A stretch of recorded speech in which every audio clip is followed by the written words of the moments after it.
بكم عزيزاتي، كنتمنى ان شاء الله تكونوا بخير وعلى خير. اليوم معكم في فيديو جديد غنقدم معكم الطاقط ديال البسكوي بثلاثه ديال الطبقات غير مكلفه. بالنسبه للمقادير ديال الطبقه الاولى اللي هو بسكوي اي نوع تحبوا ديروه ماشي مشكل. عندنا منه 250 غرام اللي سبق ليا وهرمشته، غنهرمشوه على هذا الشكل هذا كيف كيبان لكم. عندنا 50 مليلتر ديال الزبده اللي سبق ليا وذوبتها، وعندنا هاد الاطار على شكل قلب اولا على الشكل اللي حبيتو واللي متوفر عندكم.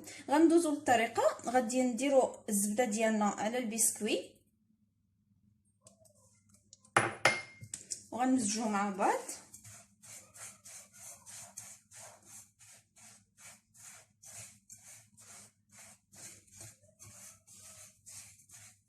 بهذا الشكل هذا حتى كيتميلونجا لينا البسكوي مع الزبده ديالنا.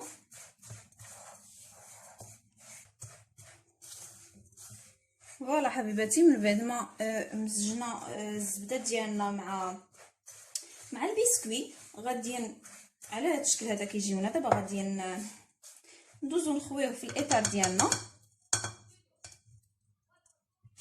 كيجينا على هذا الشكل حبيباتي. غادي ندخلوه المجمد على ما ندوزو نوجدوا الطبقه الثانيه ان شاء الله، ونعاودوا نرجعوا مع بعض نخرجوه من المجمد.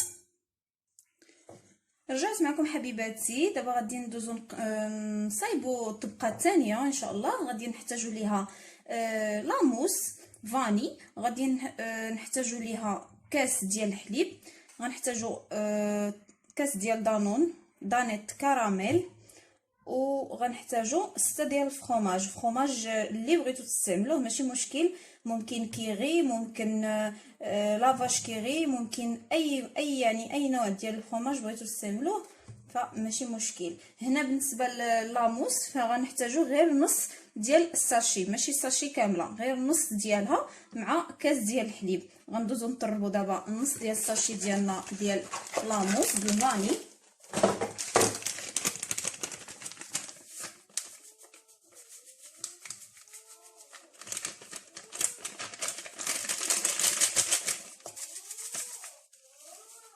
مع كاس ديال الحليب.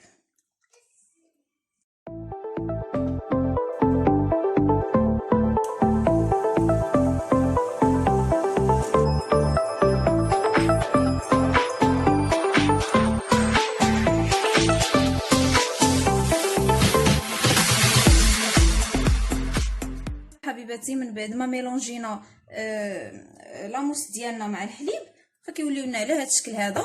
غادي نخليوهم على جانب. غندوزو نخلطوا الفرomاج ديالنا مع دانيت كراميل، غنخلطوهم مع بعضياتهم ميلونجيوهم ونرجعوا مع بعض.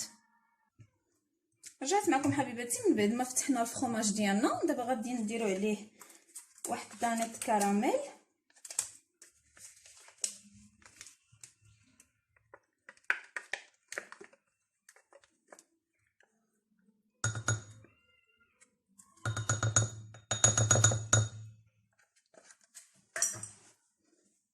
وغادي نخلطوهم مع بعض.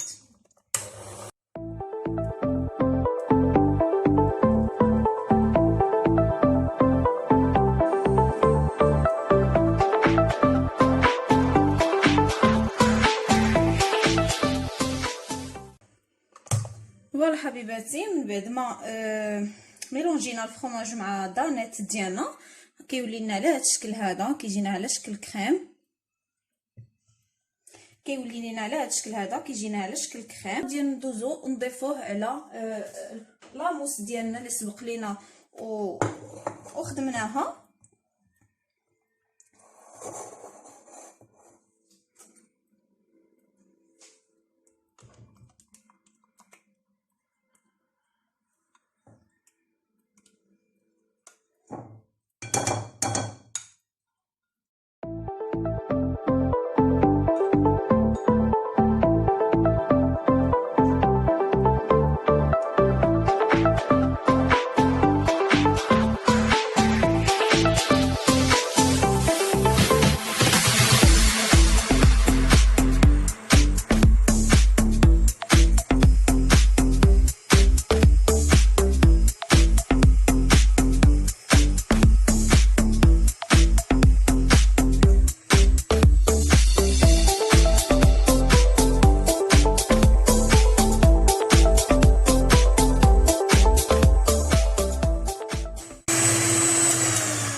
هنا حبيباتي من بعد ما ميلونجينا الطبقه الثانيه مع بعضهم كاملين المكونات، دابا غادي ندوزو نضيفوها على الطبقه الاولى اللي هي البسكوي ونرجعوا مع بعض.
اذا حبيباتي فكتبقى هذه هي الطبقه الثانيه. من بعد ما كملناها غادي ندخلوها المجمد، غادي نخليوها نص ساعه على ما تجمد لينا الكريمه باش ندوزو نضيفو عليها الطبقه الثالثه ان شاء الله. خليوك معنا.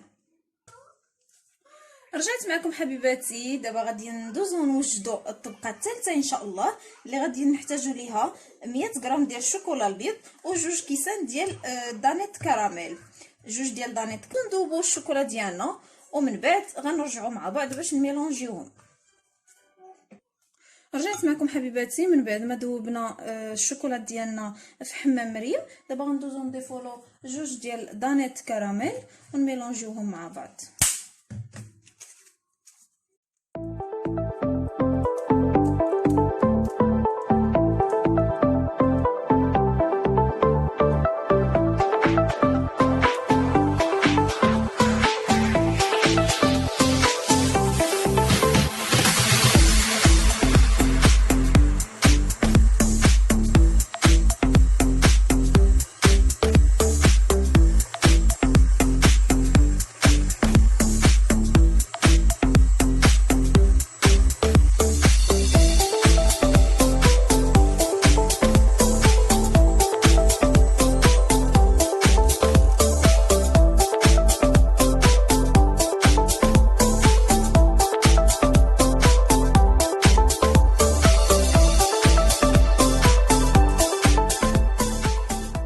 فهنا ملي كنخلطوا دانيت كراميل ديالنا مع الشوكولا البيض اللي سبق وذوبناه فكيجي لينا على هذا الشكل هذا. دابا غادي ندوزو نضيفوه على الطبقه الثانيه ونرجعوا مع بعض. هنا حبيباتي من بعد ما خرجنا الطاقه ديالنا من الفريغو، من بعد ما شدات راسها الطبقه الثانيه، شدات راسها بهذا الشكل هذا، دابا غادي ندوزو نضيفوا لها الطبقه الثالثه.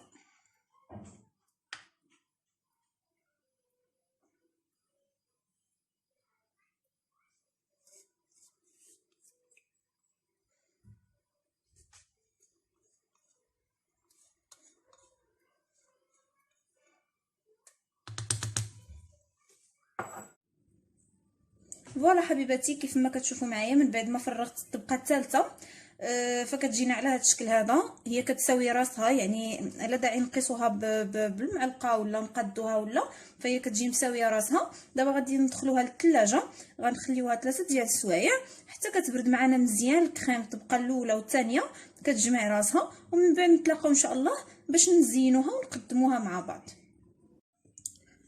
رجعت معكم حبيباتي من بعد ما وجدات الطاقه ديالنا، فانا زينتها بدانيت كراميل والشوكولا. كيف ما كتشوفوا التزيين كيبقى لكم الاختيار، ممكن تزينوا باش ما بغيتوا. فهي كتجي على هذا الشكل كيف ما كتشوفوا معايا. ملي كنقطعوها فالكريمه كتسيل بهذه الطريقه هذه، كتجي رائعه. غادي ندوق معاكم.